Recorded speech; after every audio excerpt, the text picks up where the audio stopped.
सुरेंद्र जो सवाल उठा रहे हैं, देखिए अभी तक तो हम एक जो आंकड़ा देते हैं 95% केसेस विपक्ष के खिलाफ हैं। बीजेपी के तमाम प्रवक्ता जो आते हैं वो कहते हैं देखिए कन्विक्शन रेट देखिए 96% है। अब वो आंशिक ही ना, वो टिप ऑफ द आइसबर्ग भी नहीं दे रहे हैं जानकारी के हिसाब से। 5906 ECIR काटी गई पिछले 10 सालों में, उनमें से 25 पर फैसला आया, उनमें से 24 को कन्विक्ट किया। दरअसल कन्विक्शन रेट 0.46% है। क्या ये एक चिंता का विषय है? और जब विपक्ष कहता है कि सरकार की एजेंसी बन गई है ईडी, तो ईडी को भी इस बात को क्या गंभीरता से देखना होगा, आईने में अपना चेहरा देखना होगा। संदीप, मैं थोड़ा सा डाइग्रेस करूं क्योंकि आपका शो बहुत ही गंभीर किस्म का शो है। देखिए, दुनिया भर की बात करें तो दुनिया के 70 देशों में 2024 में चुनाव होने वाले हैं। 8 अरब लोग रहते हैं, 4.2 अरब लोग इस समय चुनाव में जाएंगे। यानी मानव इतिहास में पहली बार है जब आधे से ज़्यादा लोग वोटिंग के लिए जाएंगे। दुनिया भर की बात कर रहा हूँ। और इसमें अगर आप देखें पॉपुलेशन के हिसाब से, जनसंख्या के हिसाब से जो टॉप 10 कंट्रीज़ हैं उसमें यूएस में चुनाव हो रहा है और ये माना जा रहा है कि सबसे ज़्यादा विभाजनकारी जहरीला चुनाव यूएसए में, अमेरिका में होगा।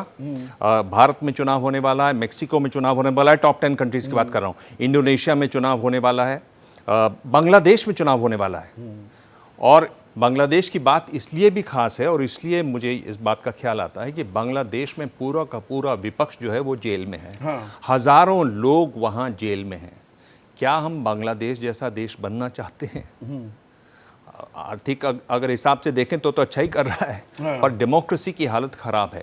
दुनिया भर में ये चिंता है कि इतनी बड़ी परीक्षा हो रही है, इतनी बड़ी चुनौती है लोकतंत्र के लिए, लेकिन जो आसार हैं, जिस तरह की चीज़ें दिखाई दे रही हैं वो बहुत ईडी जैसी प्रीमियर इन्वेस्टिगेटिंग एजेंसी की निष्पक्षता बरकरार रहनी चाहिए।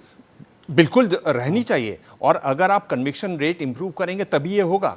और मैं ये करीब जब से मैंने जर्नलिज्म शुरू की है, एक शुरुआती स्टोरी जो मैंने की थी प्रिंट के लिए वो यही थी कि कितना कन्विक्शन रेट होता है। आप तो तैयार पहुंच गए थे अंदर की बातें जानने के लिए, तब को गिरफ्तार करा लिया था। जी, 1.5% के आसपास था उस समय। तो ये हम जानते हैं। तो अगला नंबर किसका है? जेल के अंदर जाने का नंबर किसका?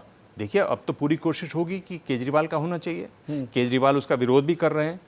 हम जानते हैं कि इस तरह से शरद पवार का नंबर था, उन्होंने भी उसका विरोध किया तो था। ये भ्रष्टाचार की लड़ाई की तरह ही देखेगी आम जनता, या विपक्ष जो आरोप लगा रहा है कि एक तरफा कार्रवाई हो रही है, इसकी भी अग्नि परीक्षा होगी क्या? कसौटी पर यह भी कसा जाएगा?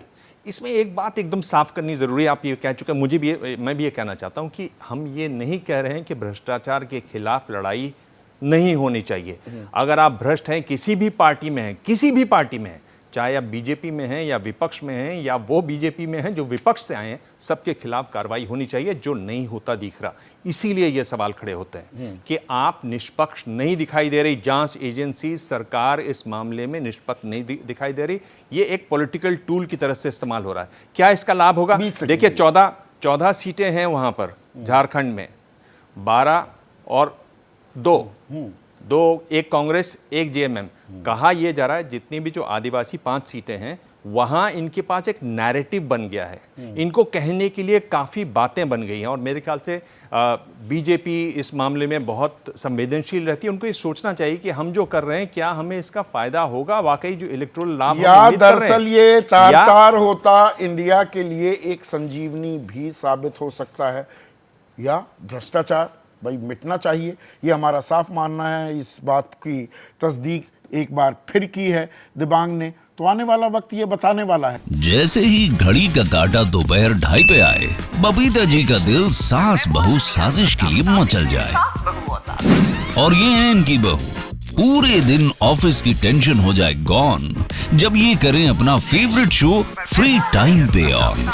इनकी तरह आप भी देखिए अपना फेवरेट शो अपने टाइम पर और डाउनलोड कीजिए एबीपी लाइव ऐप अपने स्मार्ट टीवी पर।